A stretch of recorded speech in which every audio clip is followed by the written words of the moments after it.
What is up, y'all? I thought I'd just have a quick chat with y'all today.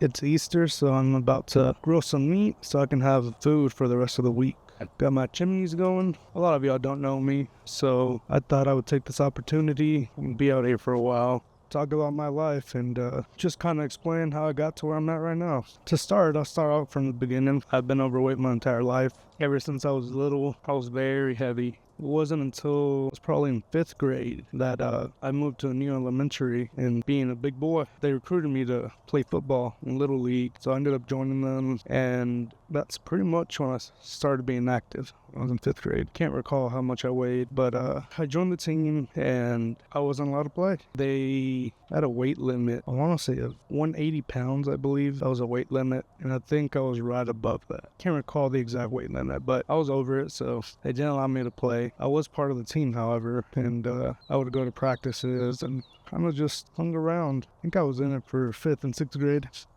And on the last game of, I think, in 6th grade, they let me play for one play, I think, and I ran the ball. that was a good time. But after that, went to junior high. 7th and 8th was our junior high, and I joined the football team there. I had some of the best coaches. They really, what I know right now about pushing myself and knowing my limits, they really taught me. I'll never forget those coaches. It was Coach Peach, Coach Bell, Coach Bunton, which, rest in peace, he just recently passed away, and Coach Daniel. By far some of the best coaches I've ever had. They pushed me 7th and 8th grade. They had me in cross country. They had us running, I think, a mile. It's been a while. It was either 1 or 2 miles every other day, and they really taught me how to push myself and become who I am today as far as my athleticism and my determination. I will forever be grateful for them. So a funny thing just happened. I'm pretty much done with the majority of my meat. Just doing chicken right now. It takes the longest. And I've been talking, got pretty far into my story, and I wasn't recording. Are you kidding me?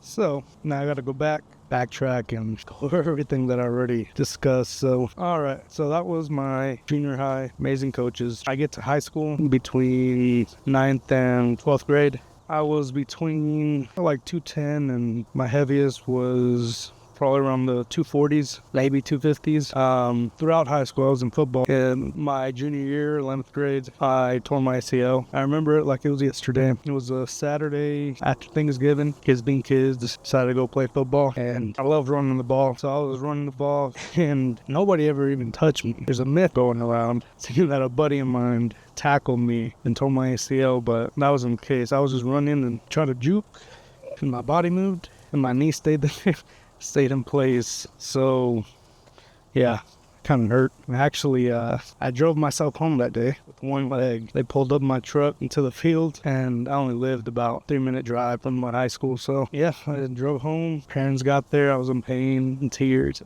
At first, my parents didn't really think it was a big deal. They're like, oh, you'll probably just sprained it. You'll be fine. By Sunday, I still couldn't walk. So they took me with, they call them a solandero. It's like a non-licensed massage therapist, and that didn't work. So finally they took me to the doctor to get checked, and yep, had a torn ACL.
So, yeah, tore my ACL.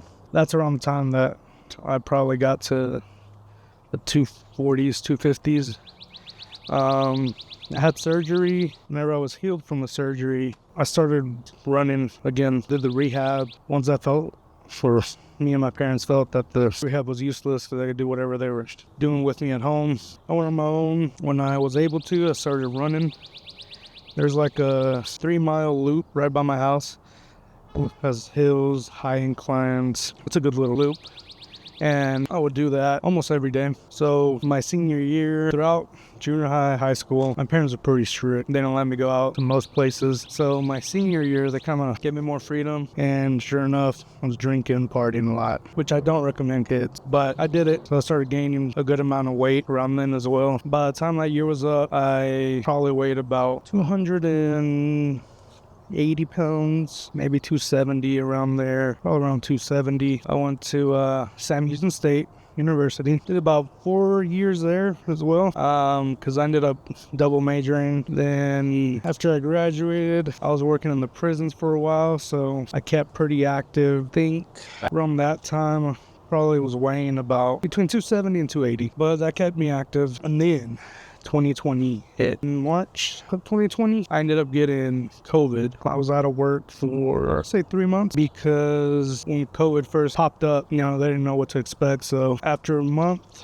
after 2 weeks, I would go get tested again, and it kept being in my system. I was asymptomatic, and my job didn't want me to go back to work. So finally, I go back to work after 3 months. I was out in I was out in March, and I went back to work like beginning of June. I was homebound, didn't do no exercising.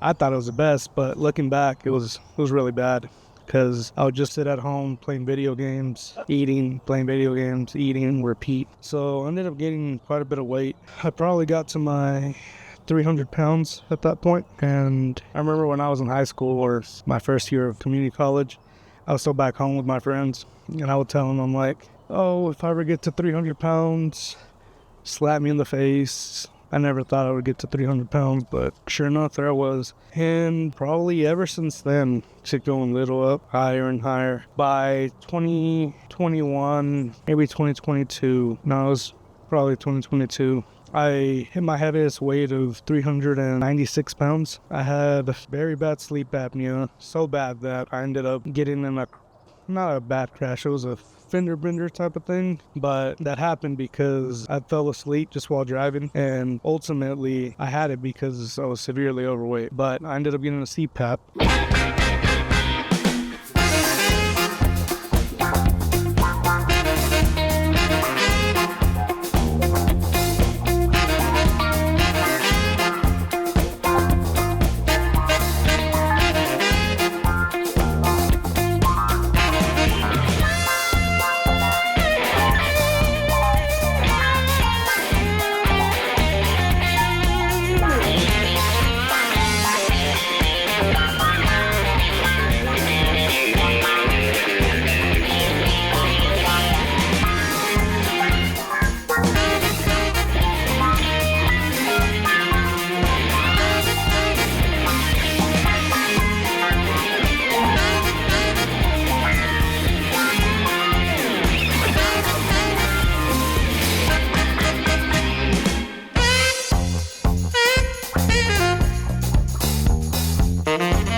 All right, yeah, so bad sleep apnea. I ended up getting a CPAP, and that worked wonders. After that was great. But going back to the reason why I remember it was 2022, my wife and I, we went on a cruise to Cozumel, Costa Maya, and some other Caribbean place. But yeah, we went on the cruise, and at that point I was about 396 pounds, probably about 390 at that point. But yeah, it was bad. At that weight, probably the worst time of my life, and a real eye-opener, because I couldn't walk more than probably 20 yards without my back hurting. It just started the worst pain. I remember on my cruise, they'd drop us off at the ports, right? And some of those walks, I mean, they're far, but like not too far to where it should be an issue for a healthy individual. But we would walk, and I would have to stop and I'd sit down or hold on to something, catch my breath probably 4 or 5 times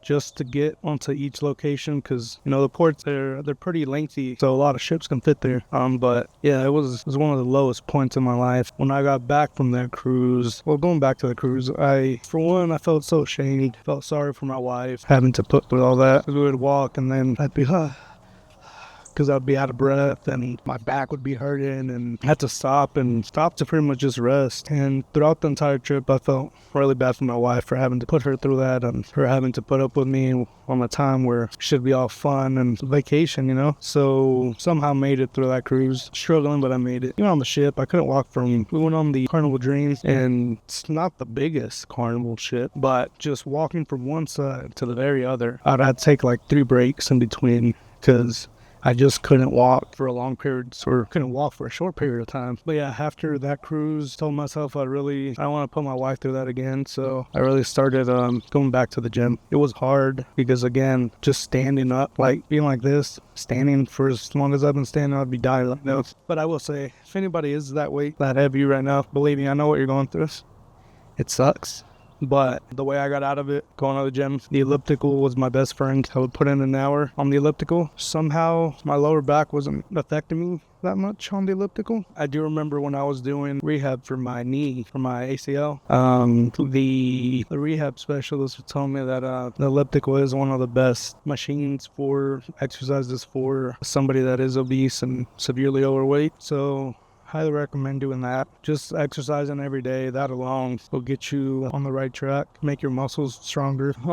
So probably a part that I kind of skipped. After I got COVID after June, probably like 2 months after June, I started a new job. As a CO, I was moving constantly up and down stairs, running around helping different departments. But when I got to my new job, I was pretty much stuck in an office, sitting down the entire day. Or if I got out of my office, I'd be driving, sitting down the entire day. And that's what made me gain so much weight, which eventually led to that 396 pounds. That was my heaviest. But going back to when I started, slowly I've been losing weight since then. But again, I got complacent. So pretty much I started working out until I could walk for long periods of time without my back hurting, and I got complacent. Felt good. So kind of just stayed at that 370 mark. That's around how much I lost to where my lower back wasn't an issue anymore, and just stayed there. Goes back to probably about March of 2024. Fixed up my diet a little bit, but I was still drinking a lot. I mean, not excessively, not like an everyday thing, but it was more than I needed to be. So I kept going to the gym, not every day. It was probably averaged 1 to 2 times a week, if that. But with those little workouts, I was able to maintain. Wasn't losing, but I wasn't gaining either. But around March of 2024, I always had this idea to put this YouTube channel to where I follow my weight loss journey, but I never wanted to put in the work. It's not that I didn't want to, I just didn't, for whatever excuse I was making at that time. But I created this YouTube channel because I planned to get my life together and lose weight, but that's all it was for a whole year. Just a YouTube channel, 0 videos. I literally just made the channel name. Thought of it pretty much right away, because it sounds weird. I've been overweight my entire life, but not once did I believe that I couldn't lose a weight. Like I said, ever since junior high, with the mindset that those coaches instilled in me, I've always been active. A big reason why I didn't lose a weight is because it wasn't an issue, or I thought it wasn't an issue. I would just be like, I'm still active, I'm still running, still never had any major health complications. I always told myself it's not a problem. If I wanted to, I would, but I mean, there's no issue. January. It wasn't until it got really, really bad that I wasn't able to walk, wasn't able to breathe. And that's when I really got into gear. But again, not once did I think I couldn't lose the weight. If I put something in my mind, envision what I want to do, and not only envision it, but put in the work, grind it out day by day, little things, big things, things that will help me reach that goal. I will overcome any obstacle that I face, and I will succeed in achieving what I want to achieve or envision. It's that simple. So it really started with a weight loss competition at work. We started January 26th, I think. From the beginning of the year, I wanted to start this channel, but I will make excuses. I didn't have a camera, or I didn't have the time, or whatever you can think of. I made that excuse. But so we started January 16th. I weighed the competition in at 363 pounds. Right now, I haven't weighed myself, but I've been bouncing between 345 and 350. So that's where I've been. I said I was going to be honest with y'all. This channel is really about transparency and just showing the whole the journey. Every bit of it, the highs and lows. The last week and a half or so, difficult, not gonna lie. I've been feeling good, so it goes back to my complacency, my comfort zone. All right. So really, since April, it's been hard. It's been averaging, the first week of April, I went to the gym 4 times a week. The second week of April, I went twice. And this week, I've been twice. So it has been kind of hard this month. I haven't been eating horrible, but I just haven't been going to the gym as much as I should be. And I don't want to say I gave up, but I definitely got in a rut. The important thing is, though, to keep that goal in mind. Really, we know what we're supposed to be doing. So the way I've done it, I was out of it for a little bit, but I caught myself. I knew I wasn't doing what I was supposed to. I'm fixing it today. Went to the gym, got an amazing workout. And part of the reason I'm grilling today is to have meat for the rest of the week. Hit the gym every day again and get back on my horse. It's a lot of weight that I gotta lose. And I know it's a long journey. So I can't just give up whenever I deviate from what I'm supposed to be doing. So if you find yourself falling out of the routine that you should be doing, or eating bad, or whatever it may be, don't give up. This is a change of lifestyle. The difference from those who make it and those who don't is that the ones that don't make it is because they end up giving up. The ones that do make it, it's a daily struggle with food, with keeping that routine, that strong mindset. A lot of my family are on Ozempic. My brother specifically, I love him to death, but he keeps wanting me to get on Ozempic, and I tell him, no, I don't want to do Ozempic. There's nothing wrong with the people that do it, But I strongly believe that not being on Ozempic, by losing the weight with the grit and sweat every day and without enhancers, as you call it, is going to do me far more with my lifestyle, my mindset, my mental toughness, my discipline. It's going to help all that more when I finally do get to my desired goal, which honestly, right now, I don't know what my desired weight is, but without Ozempic, without gastric bypass, or whatever it may be, it will better my life more than just a weight loss alone. I'll get so much more than just a weight loss if I do this out of pure discipline. But that's all I got for y'all. Pretty much done. Really neat. Kind of disappointed I wasn't recording earlier. Felt like the second time around I probably missed something that I probably should have added, but it's fine. It is what it is. Appreciate y'all watching. Keep grinding.